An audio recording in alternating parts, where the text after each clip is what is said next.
वासुदेवाय। ओम नमो नारायणाय। परम पामिनी और तपस्विनी व्रत की श्रृंखला में सबसे पहला व्रत है वट सावित्री। ये भारतवर्ष का शक्ति प्रदर्शन का सबसे पहला व्रत वट सावित्री। स्वयं सदाशिव इस व्रत की महिमा गाते हैं। सनत कुमारों ने ये प्रश्न सदाशिव जी से किया है। सनत कुमार जी प्रश्न कर रहे हैं, कुलस्त्रीणां व्रतं देवं महाभाग्यं तथैव च अवैद्यस्करं स्त्रीणां पुत्रपौत्र प्रदायकम्। कहते हैं, हे महादेव, हे आशुतोष, हे सदाशिव, ऐसा कौन सा व्रत है जिससे सौभाग्य की प्राप्ति हो, जिससे स्त्रियों का वैधव्य नष्ट हो? हे सदाशिव, ऐसा कौन सा व्रत है जिससे पुत्र पौत्रादि प्राप्त हो? सदाशिव यानी महादेव इसके उत्तर में कहते हैं, हे सनत कुमार, सुनिए, मध्य देश अश्वपति नाम का वीर राजा था। वो धर्मात्मा ज्ञानी परम धार्मिकः वेद वेदांग पारगः। वो राजा ज्ञानी, परम धार्मिक और धर्मात्मा था, साथ में वेद वेदांत को जानने वाला और ऐश्वर्य युक्त राजा था। वो राजा सावित्री देवी की उपासना अपनी पत्नी के साथ नित्य करता था। सावित्री देवी के जप, सावित्री देवी के तप और यज्ञ अनुष्ठान में अपना जीवन यापन करता था। और जगत की नियंता भगवती उनके ऊपर प्रसन्न रहती थी।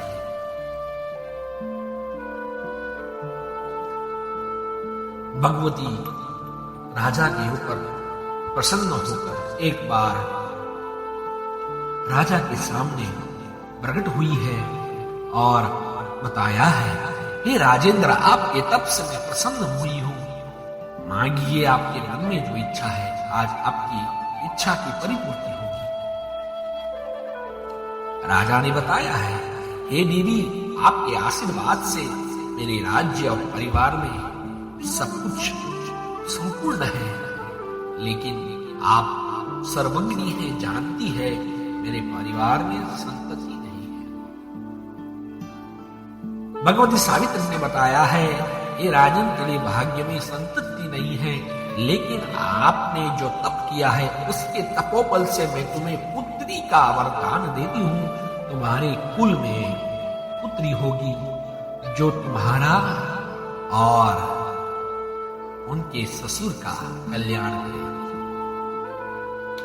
ऐसा आशीर्वाद देकर भगवती सावित्री अंतर ध्यान हो जाते हैं और दिन बीतते ही उनके यहाँ एक सुंदर सुशील गुणवान तेजस्वी कन्या का जन्म होता है।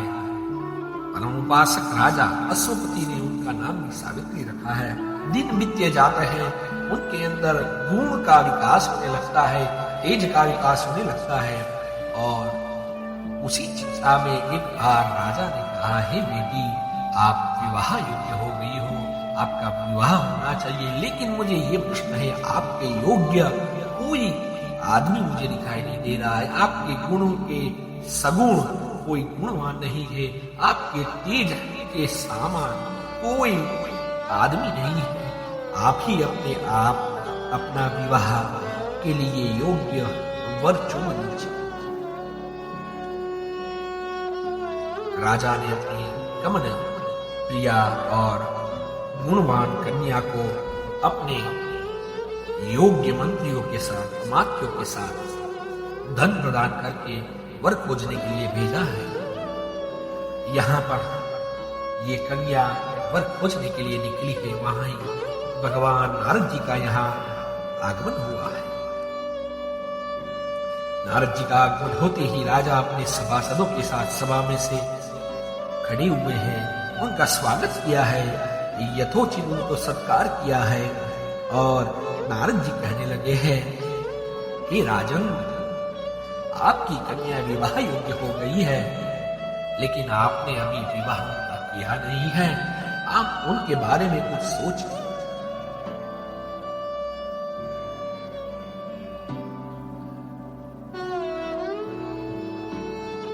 ऐसा बताकर नारद जी वहां पर बैठे हैं। तब अश्वपति बताते हैं कि मेरी बेटी आश्रम में से कोई राजा को एक अपना जीवन साथी बनाकर आई। नारद मुनि ने सावित्री जी को पूछा है। सावित्री जी कहने लगी है, हे नारद जी, आश्रम में सत्यवान नाम का राजपुत्र रहता है। उनके पिता का नाम जुमत्सेन है। वो सत्य बोलने वाले हैं। उनका आचरण सत्यवान है, गुणवान है और सत्य का आचरण करने से उनका नाम सत्यवान पड़ा हुआ है। जिसे घोड़ों से खेलना, अश्व से खेलना अति प्रिय है, जो चित्र में भी अश्व बनाते हैं, इसलिए उनका नाम चित्राश्व पड़ा है। वो मुझे बहुत प्रिय है। नारद जी ने यह सब सुना है।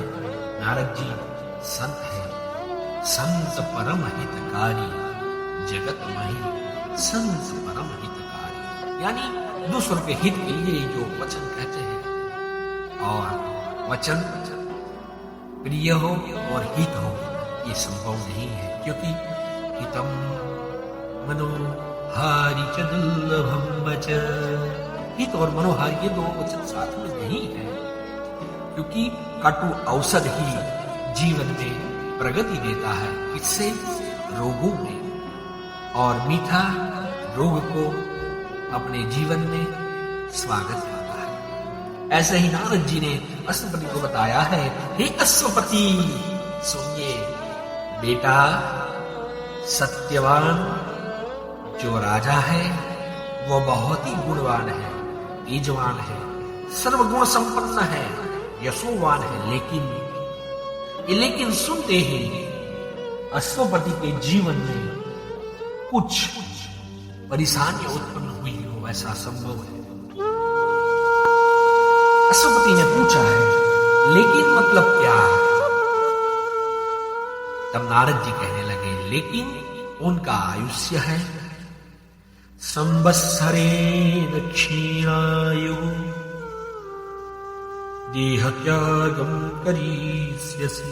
कहते हैं नारद जी, हे अश्वपति, सब कुछ ठीक है, लेकिन एक ही दोष है, वो 1 साल में प्रभु शरण हो जाएगा। अश्वपति कहते हैं, हे बेटी, ये सुनकर तो अभी आप दूसरी शादी करिए, आपको दूसरी शादी करनी पड़ेगी, लेकिन ये अश्वपति की धर्मात्मा ज्ञानी की बेटी सावित्री है। सावित्री ने तुरंत ही शास्त्र वचन बताए हैं। कहते हैं, सत्कुज्जल्पन्ति राजानः सत्कुज्जल्पन्ति पंडिता सकृत् कन्या प्रदीयेत अन्येतानि सकृत् सकृत्। पिताजी, आप कैसी बात करते हो? ये कैसे संभव है? आपको पता है कि राजा का बोला हुआ वचन कभी घूमता नहीं है, पंडित का बोला हुआ वचन कभी घूमता नहीं है, और तो और कन्या का भी बोला हुआ वचन कभी घूमता नहीं है। और आप ये क्या कह रहे हो? ये संभव नहीं है। मैं अपने मन से ये सत्यवान को अपना पति मान चुका हूं। नारद जी कहते हैं, स्थिरा बुद्धिश्च राजेन्द्र सावित्र्या सत्यवर्तति। हे अश्वपति, ये बात छोड़िए, ये धर्म की बात है, लेकिन ये सावित्री सत्यवान को अपने मन में बिठा कर बैठी हुई है, जल्द से जल्द उनका विवाह उनसे करा दीजिए। हाँ, ईश्वर यानी कि आशुतोष जी ये संत कुमार को बताते हैं, सुनिए संत कुमार जी, बहुत ही आनंद से उनका विवाह है। ये अश्वपति ने सत्यवान के पिता यानी द्युम्न के साथ जाकर बातचीत की है, सब जो व्यवहार करना है वो व्यवहार किया हुआ है। द्युम्न के पास जाकर अश्वपति बैठे हुए हैं, बताते हैं, कहते हैं कि हे द्युम्न राजा, मेरी बेटी को आपका बेटा मन में स्थिर हो गया है, अब विवाह करना है। द्युम्न जी बताते हैं, आपकी सब बात ठीक है, लेकिन हे अश्वपति, ये जान लीजिए, मैं जरा से युक्त हूँ, मुझे दिखाई नहीं देता है, मेरी पत्नी भी अंध है, मेरा राज्य भी हण हो गया है, किसी ने छीन लिया है। अब वन में रहकर ये फूल पत्ते खाकर हम जिंदगी अपनी गुजार रहे हैं, अपना निर्वाह कर रहे हैं, अब क्या होगा। अश्वपति कहते हैं, जो भी हो, लेकिन मेरी बेटी ने जो तय किया है वो आपके साथ ही रहेगी। विवाह होता है और ये सत्यवती और सत्यवान एक वन में निर्वाह करते हैं। एक दिन है जहां हास्य से आनंद से दोनों वहां पर बैठे हैं। सत्यवान निर्णय करता है कि जंगल में लकड़ी लेने जाएगा, पीछे ही ये सावित्री निर्णय करती है कि मैं भी जाऊंगी। तब सत्यवान कहता है, मैं स्वतंत्र नहीं हूं, मुझे मेरे माता पिता की आज्ञा लेनी पड़ेगी। तब सावित्री और सत्यवान दोनों माता पिता की आज्ञा ग्रहण करते हैं। ये जानना बहुत ही जरूरी है। जीवन में हर पल में ये पुराण वेदांत हमें बताते हैं, विवाह जीवन के बाद भी हमारी कुछ जिम्मेदारियां हैं, ये हमें बताते हैं। उस समय सावित्री का कुछ व्रत विधान चल रहा होता है।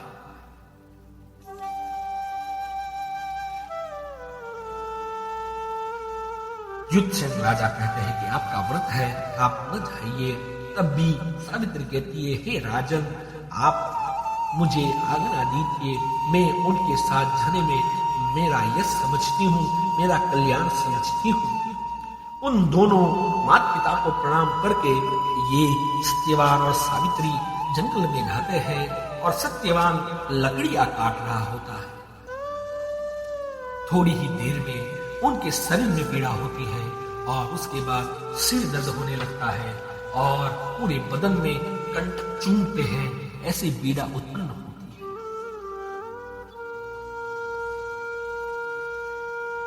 शास्त्रकार बताते हैं, कंटकै विद्यते मध्रे शिरो में शूलसंनितै। कहते हैं, मेरे शरीर में कंटक चूमते हैं और सर पर पत्थर गिर रहे हैं, ऐसी वेदना हो रही है। और ये सत्यवान पूरा कार्य छोड़कर जहां सावित्री बैठी है, एक पेड़ के नीचे जाकर अपना सिर ये सावित्री की गोद में छोड़कर सो जाता है।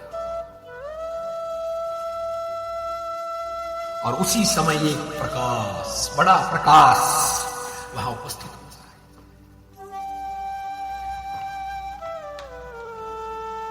और वो काला महाकाय प्रकाशमान स्वरूप सर्वलोक भयंकर और शरीर को भी डराने वाला, आत्मा को भी डराने वाला ये स्वरूप वहां पर आया हुआ देखकर ये सावित्री है, वो जान जाती है ये कौन है।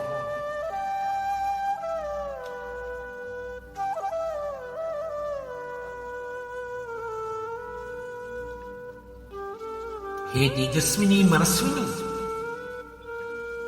आपके पति का आयुष्य पूर्ण हुआ है, मैं उन्हें ले जाने आया। सावित्री ने उनके उत्तर में बताया है, हे यमराज, हर बार को आपके दूत लेने को आते हैं, इस बार आप, यमराज ने बताया है, आपके पति धर्मात्मा है, धर्मनिष्ठ है, सत्यवान है और ऐसे धर्म पुरुषों को लेने हमें आना पड़ा है।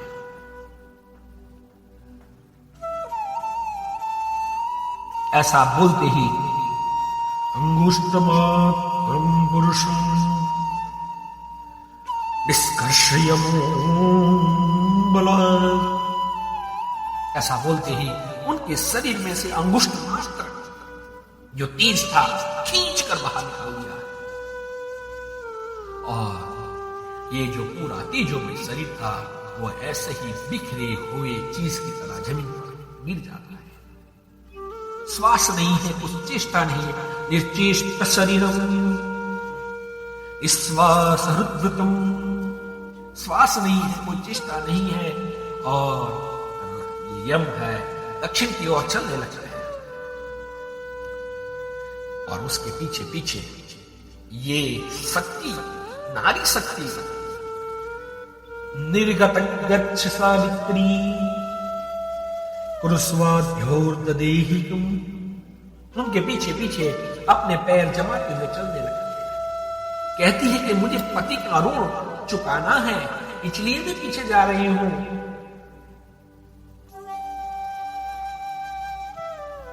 और उनके पीछे पीछे जा रही है। यम कहते हैं कि आपका द्वार केवल घर ही है, उनके बाहर नहीं जा रहा है।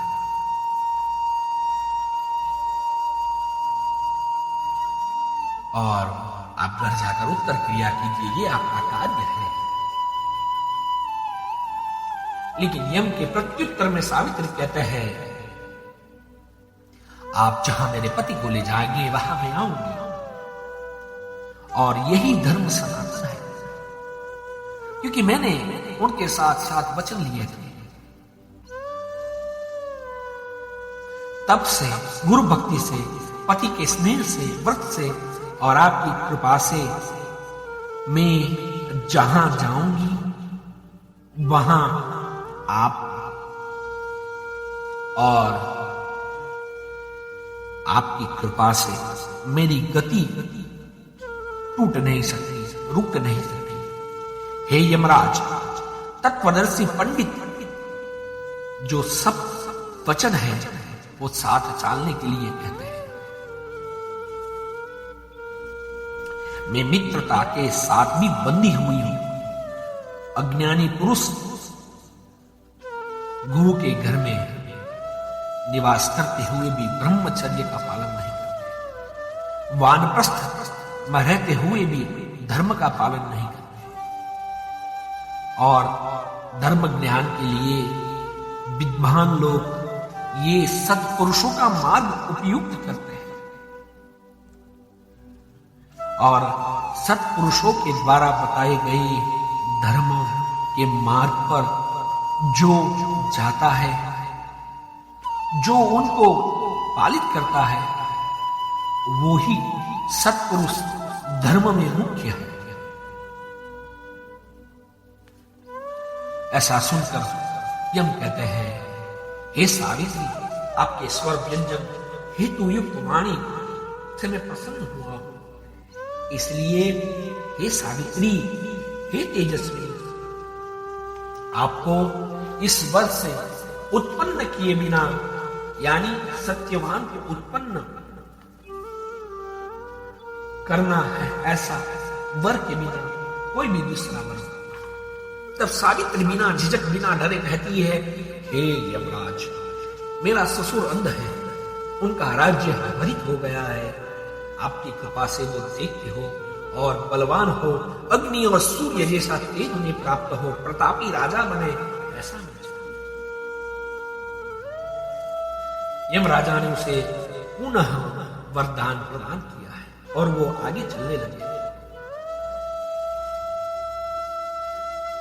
आगे चलते जाते हैं, सावित्री को कहते हैं, यमराज आप थक गए हो। सावित्री कहते हैं कि पति को अनुसरित करने में क्या था।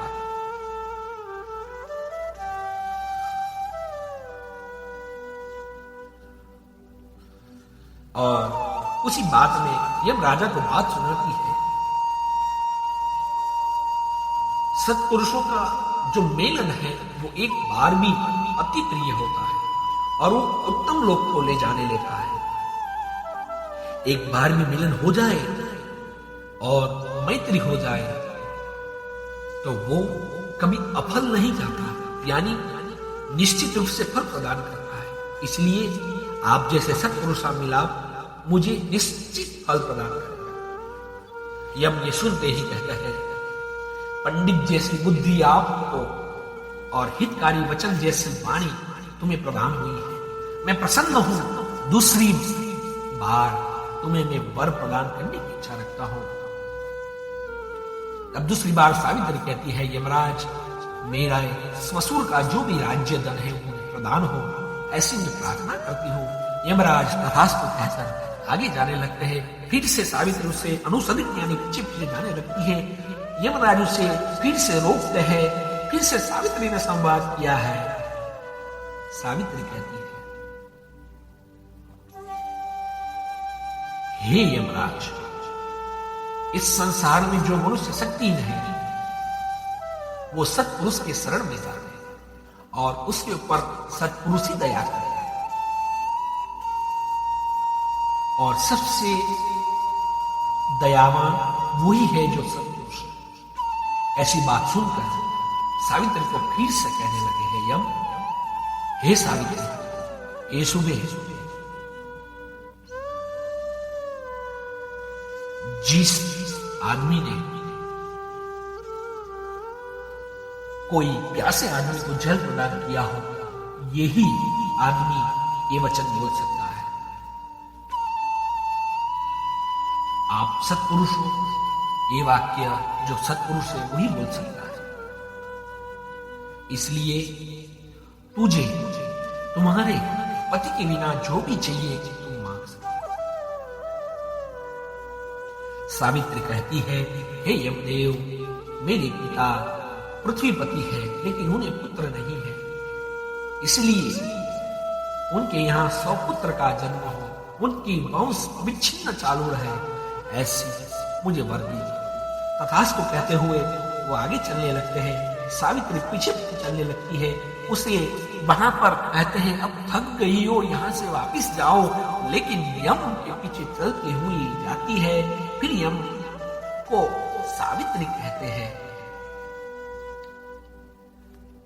मैं पति के पास हूं, मुझे कहां दूर तक जाना है, मुझे कहां दौड़ना है, और चलते चलते मैं पति का स्मरण करती हूं, इसलिए मेरे मन में कोई भय नहीं है, मेरे मन में कोई भी डर नहीं है। आप सूर्य पुत्र हो, आप कोई वस्व हो, आप प्रजा के मन में धर्म का पालन करवाते हो, आप ही के भरोसे ये विश्व चलता है, और सत्पुरुष के साथ स्नेह इच्छा से करे, शुद्ध हृदय से करे, और प्राणियों में विश्वास रखने से ये सत्पुरुष में स्नेह बढ़ता है। इसलिए सभी मनुष्य में शुद्ध हृदय वाले ही लोग सत्पुरुषों में विशेष विश्वास रखते हैं। यम कहते हैं, सावित्री, तुम जो वचन बोल रही हो वो अति उत्तम है, सत्य है। ये सुनकर मन में शांति और प्रसन्नता हो। अब ये चौथा वचन भी तुम मांग लो। सावित्री कहते हैं, राज सत्यवान से उत्पन्न होने वाले बलवान वीरवान मुझे 100 पुत्र चाहिए। चौथा पुत्र की भी, चौथे वर की भी वो याचना करते हैं। सावित्री को यम कहते हैं, तुम्हें इच्छित वल की प्राप्ति। हे राजपुत्री, तुम बहुत दूर आ चुकी हो और तुम्हें श्रम भी हुआ नहीं है। तुम सनातन धर्म में रहती हुई सत्पुरुषों को जो दुख नहीं लगता है और सत्पुरुषों के समागम से तुम निष्फल नहीं हो, सत्पुरुषों से डर नहीं लगता है, सत्पुरुषों ही सत्य है, ऐसी मन में भावना रखती हो, इसलिए तुम यहां तक पहुंची हो। यही आर्य से मार्ग है, यही सर्व सत्पुरुषों का परोपकार मार्ग है, और सत्पुरुषों की कृपा कभी अफल नहीं होती, यानी निष्फल नहीं होती। यम कहते हैं, हे प्रतिवते, जिस तरीके से तुमने धर्म का पालन किया है और वही सारे वचन गंभीर वचन कहे हुए हैं, मेरी भक्ति उसी में बढ़ती जा रही है और ऐसा उत्तम मार्ग तुमने चयन किया हुआ है। सावित्री कहने लगी, हे यम, हे श्रद्धा देने वाला यम,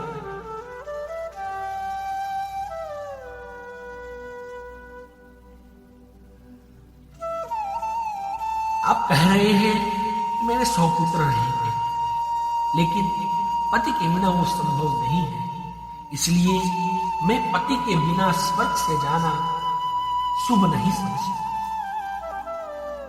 यम के पास से अपना पति ग्रहित करती हुई वापिस आ गई। मार्कंडेय जी कहते हैं, तथास्तु। ऐसा सुनते ही सत्यवान अपने यम के पास में से छूट जाता है और थोड़ी ही क्षण में सत्यवान सावित्री के गोदी में स्वप्न में था वो जागृत हो जाता है और उसे पता चलता है कि ये स्वप्न था और स्वप्न में ये सब कार्य हुआ है। ईश्वर यानी कि सदाशिव सरकार को कहते हैं। फिर वो सावित्री और सत्यवान अपने आश्रम की ओर पहुंचते हैं। वहां आते ही अपने पिता को तेजवान यानी दृष्टियुक्त देखते हैं, अपने राज्य को देखते हैं, सब सारभूत उसे पता चलता है ये तावत सावित्री के तपोबल से ये प्राप्त हुआ है। पुरोहित को बुलाया जाता है, राज्याभिषेक किया जाता है। ये करने के बाद महादेव जी ये बताते हैं कि ये व्रत करने से क्या फायदा हुआ है। कहते हैं कि जुबसेन राजा ने नगर में अपने परिवार में पुत्रों की प्राप्ति हुई है। अश्वपति के राज्य में भी पुत्रों की प्राप्ति हुई और ये सब बट सावित्री व्रत के प्रदान से ही हुआ है। जो सावित्री ने तप किया है और यम के पास से अपना पति भी छुड़वा कर लाई। महादेव जी कहते हैं, हे विप्र, ये वर्षों से नियम करता हुआ आता है कि जो वट की उपासना करता है, सावित्री की उपासना करता है, उसे निश्चित यम राजा ग्रहित नहीं करते हैं। यदि ग्रहित करते हैं तो सत्पुरुष की उपासना से, धर्म की उपासना से वो सावित्री स्वरूप वापस ले। सनत कुमार पूछते हैं, महादेव जी इस व्रत को कैसे करें, किस प्रकार करें, विस्तार से बताइए। महादेव जी ने बताया है, ये ऐसा व्रत है जिसमें भोजन नहीं करना है। कोई 3 दिन का करता है, कोई 4 दिन का करता है, कोई 1 दिन का करना है। भोजन नहीं करना है, भगवान सावित्री और ब्रह्मा की उपासना करनी है, शिव की उपासना करनी है, यथोचित सौभाग्य द्रव्य अर्पित करना है और सावित्री का महत्व का श्रवण करना है और उसके बाद भगवती उपासना करते हुए, वट की उपासना करते हुए, उनका यथोचित पूर्ण दर्शन करते हुए ब्राह्मण और सौभाग्य स्त्री को यथोचित दान करना चाहिए। यहाँ पर बहुत ही विस्तार से पूजा व्रत विधान हमने सुना है। भगवान के चरणों में प्रार्थना करते हैं, जैसे अश्वपति के जीवन में सावित्री की प्रार्थना हुई, जैसे सत्यवान के जीवन में सावित्री आई, वैसे ही हमारे जीवन में सौभाग्य की प्राप्ति हो, हमारे जीवन में आशुतोष की प्राप्ति और मूलतः धर्म हमारे जीवन से जाए। यही भगवान के चरणों में प्रार्थना करते हुए हम सब ये व्रत उद्यापन करते हैं, व्रत उपासना। आइए आज निर्णय करते हैं, सनातन धर्म के नियम के अनुसार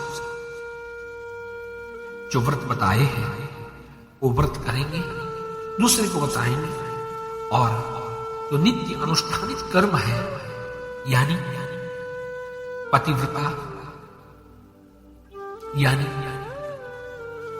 सत्य बोलना यानी सत्य बोलने की उपासना से यम जैसे लोगों को भी भयभीतता और हमारा बल, हमारा तपोबल जो हमें सब कुछ प्रदान करता है वो मिल सकता है। इसलिए सत्यम वद धर्मम चर, ये सब इस व्रत के माध्यम से आगे बढ़ाते हैं। भगवान आशुतोष के चरणों में प्रार्थना करते हैं, जिस किसी ने भी व्रत किया है भगवान आपकी मनोकामना पूर्ण करे और आपके इष्ट देवता भी आपकी मनोकामना पूर्ण करे। इसके साथ ये व्रत कथा आपके चरणों में समर्पित करते हुए सभी के हृदय में विराजित भगवान आशुतोष और भगवती मां जगदम्बा को प्रणाम करते हुए सभी को ओम नमः शिवाय।